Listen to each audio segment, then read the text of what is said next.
Hey, all the future assistant professors, welcome back to English for English by Pooja Singh. Today, this is the final boost for UGC NET Paper 1. Yes, we'll be doing 30 most expected questions for UGC NET that can help you score easily 40 plus marks in your paper 1. So yes, let's revise them smartly. And yes, these are all based on PYQ. And yes, it has also come in the PYQ from 2012 to 2024. Let's get started and do the final review. Let's get started. So the very first question is that teaching aptitude. What is the main purpose of teaching? क्या होता है main purpose of teaching? It is the facilitating learning. Teaching helps students construct knowledge, not just to memorize. It should not always कि आप बस पढ़ा रहे हो और बच्चे rote learning कर रहे हो. कहीं भी आपको अगर rote learning के बारे में पॉजिटिव बात दिखे तो वो क्वेश्चन आपका, वो ऑप्शंस आपका गलत होगा. ठीक है, हमेशा टीचर को क्या करना चाहिए? हमेशा टीचर को real life, project work, discussion method, ये सारा जो चीज है वो करवाना चाहिए, सो दैट कि जो स्टूडेंट हो वो एक्टिव लर्नर हो और वो खुद से चीजें सीखे. सो इन चीजों पे आपको बिल्कुल भी बहुत ज्यादा फोकस करना है. कहीं भी रोट लर्निंग दिखे, कहीं भी दिखे कि टीचर अगर स्टूडेंट के बारे में कहीं भी खराब बात दिखे तो that is the wrong option. ठीक है, now next question is that which is the best teaching method for active learning. ठीक है, बेस्ट टीचिंग मेथड कौन सा होता है? वी जस्ट डिस्कस कि the discussion method is the best teaching method. Why? Because it promotes critical thinking and participation. ये हमारा critical thinking को बढ़ाता है और हमारा पार्टिसिपेशन बढ़ाता है. Active learning is the best thing. हम प्रोजेक्ट से सीखते हैं, हम डिस्कस से सीखते हैं, हम बात करके सीखते हैं. So it is very very very important. Now we move to the next question that Which domain of Bloom's taxonomy involves emotional response? बहुत ही इंपॉर्टेंट है, बहुत ज्यादा इंपॉर्टेंट. अगर आपने Bloom's taxonomy नहीं पढ़ा है सो प्लीज पढ़ लीजिए, इससे हर साल क्वेश्चन आता है. ठीक है, तो it is effective domain. Effective domain relates to feelings, values and emotions. इसको थोड़ा I will explain you. So the very first thing that, इसमें ये आपको याद रखना है Bloom's taxonomy में. आई विल मेक, बहुत जल्दी से आपको एक्सप्लेन कर देना है. तो सबसे पहले क्या होता है? सबसे पहले आप रिसीव करते हो. ठीक है, यू रिसीव थिंग्स. इसका मतलब क्या होता है? This level is necessary for learning to occur. जब आप रेडी हो, तो अभी आप पढ़ने के लिए रेडी हो तभी आप पढ़ पा रहे हो, otherwise you won't be able to study. उसके बाद आप रिस्पॉन्ड करते हो. जैसे हम आपको पूछते हैं कि प्लीज आपको चलो अब आपको बताना है कमेंट सेक्शन में कि क्या आपने टीचिंग एप्टीट्यूड का लर्नर्स बिहेवियर और लर्नर्स कैरेक्टरिस्टिक्स पढ़ा है, नहीं पढ़ा है, और क्या क्या इंपॉर्टेंट होता है, do let me know in the comment section. तो आप रिस्पॉन्ड करते हो. तो that is the thing, that is learning process में पार्टिसिपेट करना. ठीक है, now the third one is valuing. What does valuing means? Valuing means ये होता है कि आप किसी स्टूडेंट से आप इंफॉर्मेशन आप एक्सचेंज कर रहे हो, वैल्यू कर रहे हो, उस चीज को याद कर रहे हो. ठीक है, नाउ नेक्स्ट इज ऑर्गेनाइजिंग. अब जैसे मैंने बोला कि आपको सारा characteristics, verbal, non verbal communication, वो आपको लिखना, तो आपने लिख के दिया, ऑर्गेनाइज किया. सो दैट मतलब कि you have already learned it, you have already learned that thing. आपने वैल्यू किया, आपने रिस्पॉन्ड किया इन द कमेंट सेक्शन, और रिसीव किया जब आप ये वीडियो देख रहे हो. You because you are ready to study, that's why you are watching this video. You are commenting because you are responding. You are valuing because now you are ready to understand. आप उसको Google पे search करोगे कि अच्छा madam ने ये बोला है तो मेरे को ये लिखना है. ऑर्गेनाइज आपने लर्न कर लिया है इसलिए ऑर्गेनाइज करो. और लास्ट का वैल्यू होता है कि आप कैरेक्टराइज करते हो. You characterize thing. I am writing in short, चलो पूरा ही लिख देते हैं. यू कैरेक्टराइज थिंग्स मतलब अब now you can use your final abstract ideas. अब आप अपने एब्स्ट्रैक्ट आइडियाज को कर सकते हो. You can use that it for final abstracting ideas. So this is the Bloom's taxonomy. ये ब्लूम्स टैक्सोनॉमी का बहुत इंपॉर्टेंट पार्ट है. इससे मतलब हमेशा हमेशा क्वेश्चन आना ही आना है. Means you have to be very particular about this. ठीक है, so this is a thing, Bloom's taxonomy. This is very important one. I make you understand once more time. Receiving, the very first process is receiving, second is responding, third is valuing, fourth is organizing, and fifth is characterizing. I hope this is of effective domain and you understand it. ये effective domain का है, और effective domain में आप किस चीज पे response करते हो? आप करते हो रिस्पॉन्स एटीट्यूड्स पे. आप रिस्पॉन्स करते हो चीजों को एटीट्यूड पे, एटीट्यूड्स पे आप करते हो, रिस्पॉन्स पे आप करते हो positive attitude, feedback, emotional. So this is your Bloom's taxonomy का effective domain. I hope you understood this effective domain of Bloom's taxonomy, feelings, values and emotion. Now the next question is that in constructivist learning, in constructive learning the learner he is active constructor of knowledge. और क्यों बोला गया active constructor? क्योंकि इसमें जो learner रहता है वो एक्टिव रहता है अपने लर्निंग को लेके, अपने प्रोसेस को लेके, अपने नॉलेज को लेके, अपने अंडरस्टैंडिंग को लेके कि हाँ मेरे को चीजें समझना है, मेरे को समझना है, और अपने एक्सपीरियंसेस पे। ओके, और ये कंस्ट्रक्टिविस्ट लर्निंग हमेशा हमेशा आता है। It is very very very very very important. ठीक है, now next question is that diagnostic evaluation क्यों यूज होता है? डायग्नोस्टिक इवैल्यूएशन इसलिए होता है टू आइडेंटिफाई लर्निंग डिफिकल्टीज। किसका? स्टूडेंट का। अब सपोज कोई स्टूडेंट है वो जो बहुत पीछे बैक बेंचर है और वो बहुत स्लो लिखता है, तो that I have to identify कि why he is a slow learner. वो स्लो लर्नर क्यों है? क्योंकि वो पीछे बैठ रहा है, या फिर उसकी हैंड राइटिंग स्लो है। तो what will I do? I will diagnose this thing, I will ask. तो it help student weakness before teaching. उसके बाद मैं उसकी क्वेश्चन, जैसे एग्जाम कोई चैप्टर पढ़ाने से पहले आई will ask few question. Suppose मैं इंडिया के बारे में पढ़ा रही हूँ कि हाँ इंडिया में 29 स्टेट्स है, नॉर्थ है, साउथ है, ईस्ट है, तो आई will ask about the direction, I will ask about the वो कौन से स्टेट में रहता है। तो इससे मेरे को ये पता चल जाएगा कि हाउ हिज perceived या previous knowledge he is talking about। ठीक है, तो this was the 5 question from teaching aptitude. अगर आपने ये कर लिया, मेक श्योर दैट आपको जो भी क्वेश्चन आएगा you will be able to answer these on the basis, जितना भी आपके पास अभी नॉलेज गेन हो रहा है, यू विल बी बहुत अच्छे से you will be able to answer it. ठीक है, Now we'll be talking about a research design। एक research design क्या होता है? Research design is a blueprint for the entire study. It structures a research process systematically। तो इसमें आप क्या करोगे? इसमें आपको सब कुछ पता होना चाहिए कि रिसर्च डिजाइन कैसा होता है। इसमें आप ये बताओगे कि आप मेथड्स कौन सा यूज करने जा रहे हो, आप क्या एनालाइज करोगे, कौन सा डेटा एनालाइज करोगे, क्या आपका एम है, क्या आपका ऑब्जेक्टिव है, आप कौन सा एक्सपेरिमेंट यूज करने वाले हो, कौन सा मेथड्स, कौन सा मेथडोलॉजी, कौन सा रिसर्च क्वेश्चन। तो ये सारा चीज आपका रिसर्च डिजाइन में इन्वॉल्व होता है। That is very very important for your if you are preparing for PhD। तो आपको ये सारा बेसिक चीज तो you have to know this one. Now the next question is that Which research involves hypothesis testing? अब hypothesis testing कौन कौन से रिसर्च में इन्वॉल्व होता है? बहुत इंपॉर्टेंट क्वेश्चन है।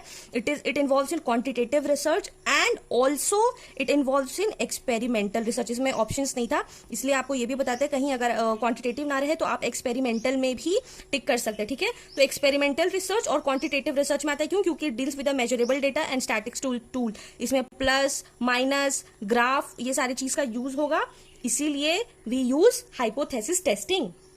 The next question is that action research is conducted to, क्यों कंडक्ट हो रहा है? It improve classroom practices. It is a self reflective process for educators. ये इसलिए हो सकता है कि आप सॉल्विंग प्रॉब्लम कर सको, आप प्रॉब्लम्स को सॉल्व करो, प्रैक्टिकल प्रॉब्लम्स को स्टूडेंट्स को दो कि हाँ ये कैसे इंप्रूव होगा, इसको कैसे करेंगे। तो इसमें हम लोग एक स्पेसिफिक प्रॉब्लम पे करते हैं, फिर उसका टेस्ट करते हैं कि इसका सॉल्यूशन क्या होगा, और एक्शंस हमारे बहुत बहुत ज्यादा हेल्प करते हैं in our daily life. In solution we find solution to the immediate. So it is a self reflective process for educator.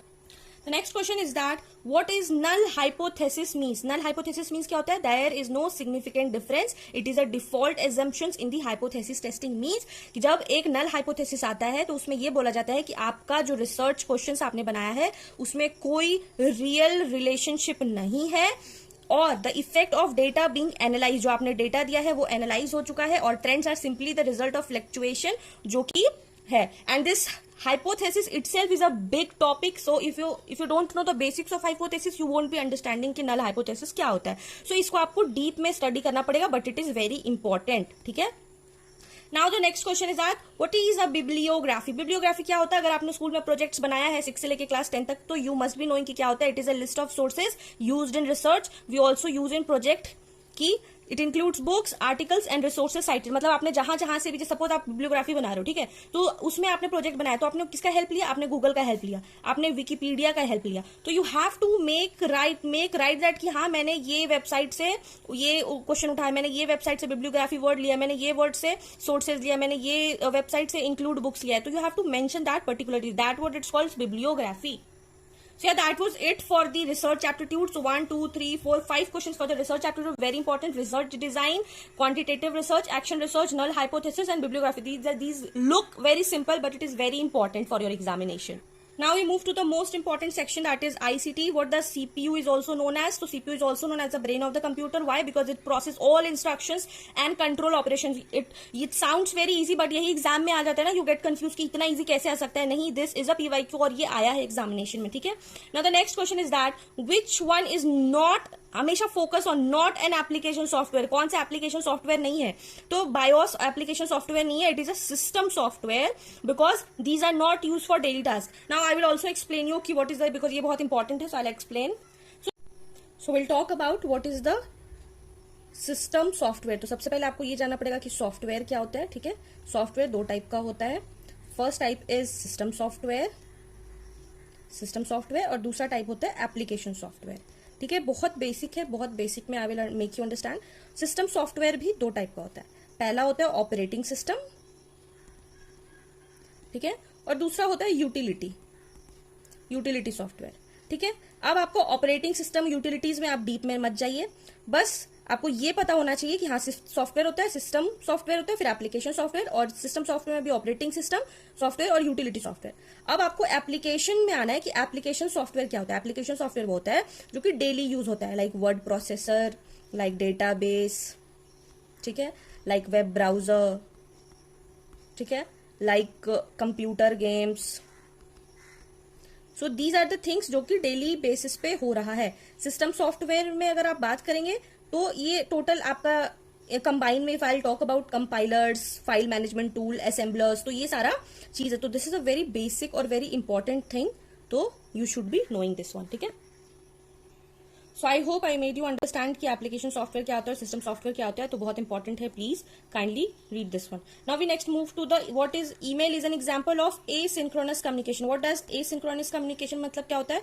It means की आप अगर ऑफलाइन, ये sender and receiver needs not to be online at the same time. कोई जरूरत नहीं है कि sender और रिसीवर को आपको एक टाइम पे रहना जरूरी हो. ठीक है, it is not necessary to be the online at the same time. So this is very good example that email क्या है, asynchronous. Now you will tell me कि व्हाट्सएप क्या है, एसिंक्रोनस कम्युनिकेशन है या सिंक्रोनस कम्युनिकेशन है. ठीक है, so you will tell me in the comment section कि व्हाट्सएप क्या है. सो ईमेल में क्या होता है कि सपोज आप मेरे को ईमेल भेज रहे हो तो मेरे को ऑनलाइन रहने का जरूरत नहीं है. I can check it any time whether my net is on या off, so it is not required. Now the next question is that What does HTTP stand for? Very important, बहुत बार question आ चुका है. It used hypertext transfer protocol used for transmitting web data across browsers. बहुत important है. फिर next question, which file extension is used for MS PowerPoint? कौन सा use होता है? It is .ppt और .pptx. These are the presentation files used for slides. और आप ये भी याद कर लेना, आप फोटो के लिए कौन सा होता है. Do let me know in the comment section. के लिए इमेज के लिए हम कौन सा एक्सटेंशन यूज करते हैं. हम लोग यूज करते हैं PNG और बताइए, और भी बहुत सारा होता है. ठीक है, so yes, these were the questions from ICT. Mark it very important. This is going to come in your examination. Now let's move to the next section. Now we move to the data interpretation. Very easy one. What is the mode of the data? Mode of the data आपको निकालना है. तो क्या लिखा है, 2, 2, 4, 5, 2, 6. तो आपको mode जब भी निकालने के लिए बोला जाएगा, what you have to do, you have to count कि कौन सा नंबर ज्यादा बार रिपीट हुआ है. 2 कितनी बार हुआ है, 1, 2 और 3. बाकी तो सारा एक एक बार दिया है. तो yes, mode is the value that occurs most frequently. Very easy PG, lemon squeezy, बहुत इजी है, कुछ नहीं करना है. Next question, which central tendency is most affected by extreme values. तो कोई भी जब एक्सट्रीम वैल्यूज होता है ना, तो मीन बहुत ज्यादा होता है. सपोज एक ग्राफ है, ठीक है, तो जब भी किसी भी चीज का टेंडेंसी, सेंट्रल टेंडेंसी चेंज होता है, तो it is the mean that effects heavily. Now the next question, a line graph is best used to show trends over time. It helps you visualize changes over intervals. ये हमें बताता है कि stock का price, suppose ऐसे होता है ना, स्टॉक का प्राइस एकदम ऐसे से गया है, एक ही बार फिर पूरा नीचे चला गया. सो दिस इज हम लोग को बताता है, लाइन ग्राफ से हम लोग को एकदम एग्जैक्ट पता चलता है कि पॉपुलेशन का फ्लक्चुएशन कितना हुआ है, स्टॉक प्राइजेस का ग्रोथ कितना हुआ है. So these are the things, temperature कितना राइज किया है, वर्क किया है. So these are the things that is very important. Now the next question is that pie chart represents. Pie chart क्या रिप्रेजेंट करता है, पाई चार्ट क्या रिप्रेजेंट करता है, ये ऐसे पाई चार्ट दिया कि अच्छा 60% लोग ऐसे हैं हेल्दी और 40% जो लोग हैं वो अनहेल्दी. तो दिस इज पाई चार्ट. ठीक है, तो परसेंटेज डिस्ट्रीब्यूशन ऑफ डेटा बताता है. Each slide shows property of the whole. ठीक है, now the next question is that if 40% of pie chart is 144 degrees, what is the total data is. क्या करना है, कुछ नहीं करना है आपको. सपोज यहाँ पे 40% ऑफ 144 दिया है, तो ऐसे लिख लेना आपको, 40% is given 144 degrees. So 1% will be 144 by 40 degree. इसको आपको डिवाइड करना है. सो यू विल डिवाइड कैसे, इसको आप यहाँ पे लिखते हैं 144 डिवाइडेड बाय 40, 20 सा 72, फिर इसको हम कर सकते हैं 10, 36, 5 सा 18. सो आपका आएगा 18/5 इज इक्वल्स टू 3.6. सो 3.6 आया. तो ये पूछ रहा है कि डेटा में आपको बताना है what is the total data.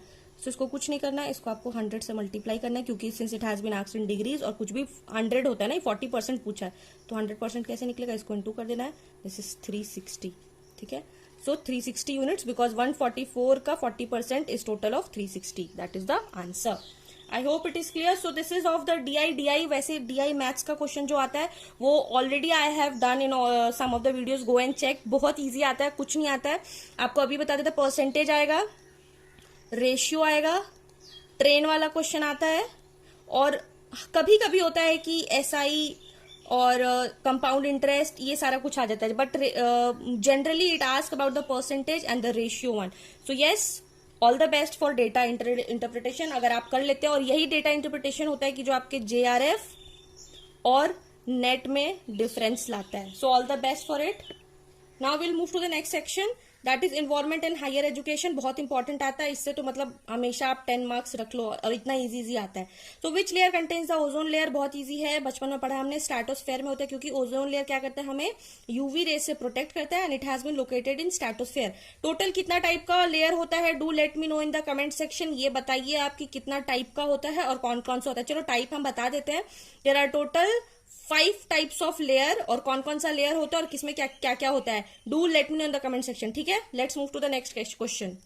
So the next question is that Kyoto protocol is related. कोई काइटो बोलता है, कोई कोइटो बोलता है, whatever you want to say you can say. Kyoto protocol is related to climate change and it is an international agreement to reduce emission. What emission?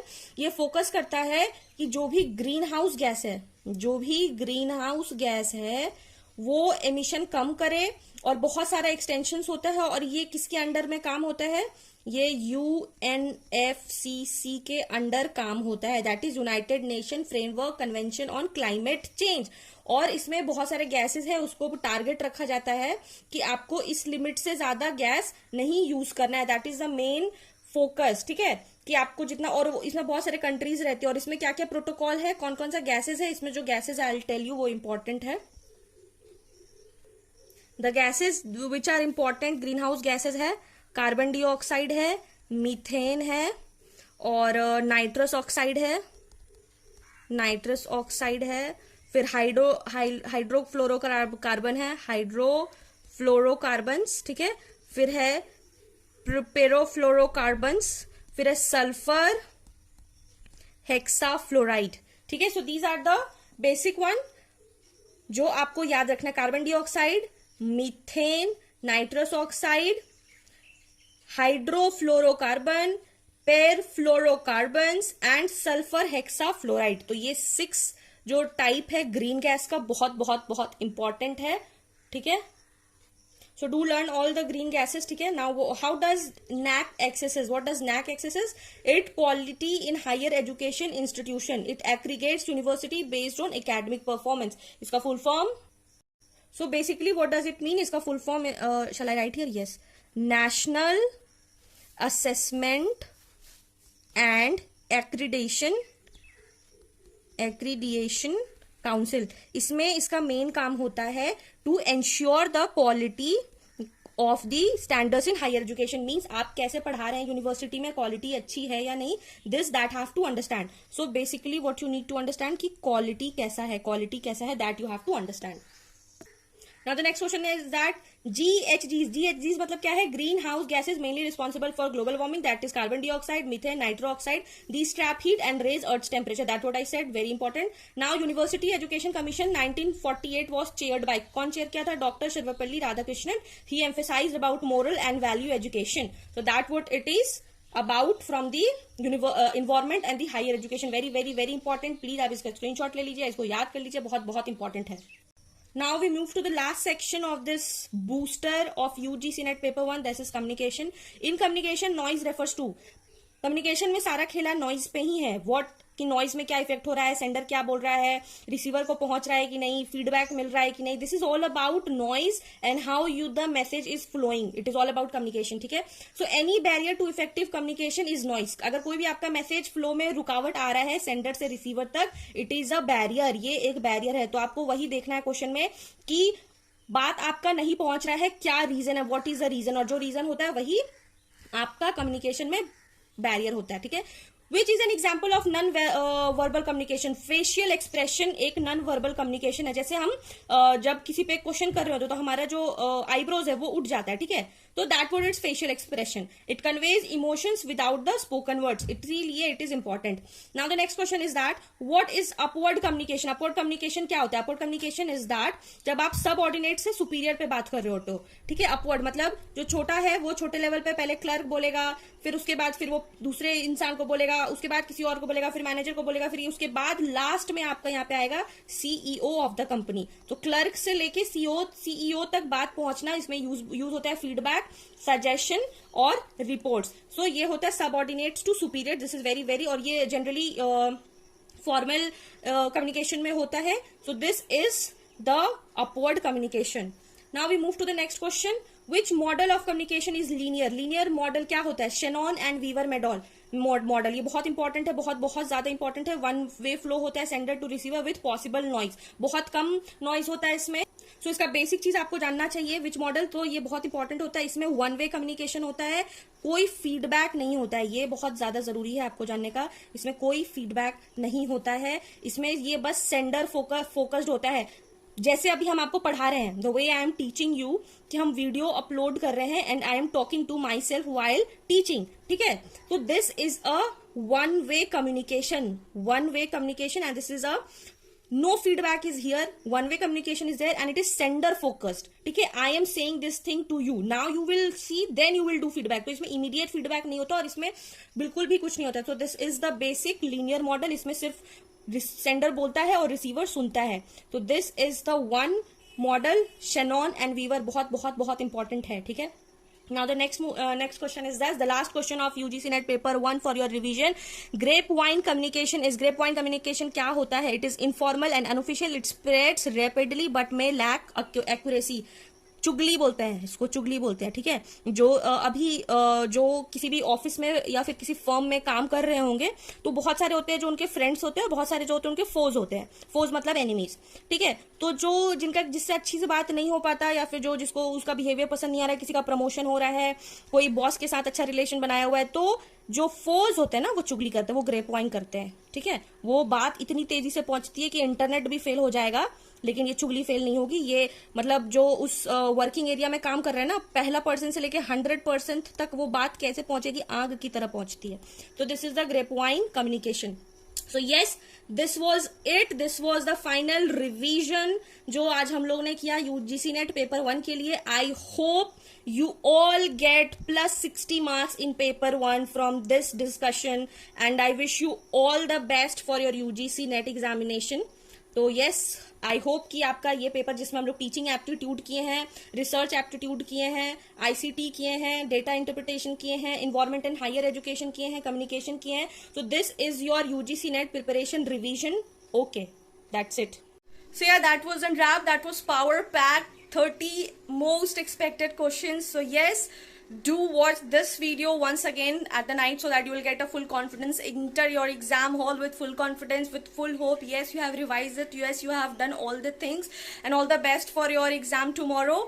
And yes, Mission AIR 1 is on. UGC NET is yours. JRF is yours. Just use your calmness. Just use your compose and just feel it that yes, you have read everything. See, in examination you don't have to get nervous. All the best for your examination. And yes, if you like this video, do not forget to like, share, comment and subscribe for more such helpful videos. All the best.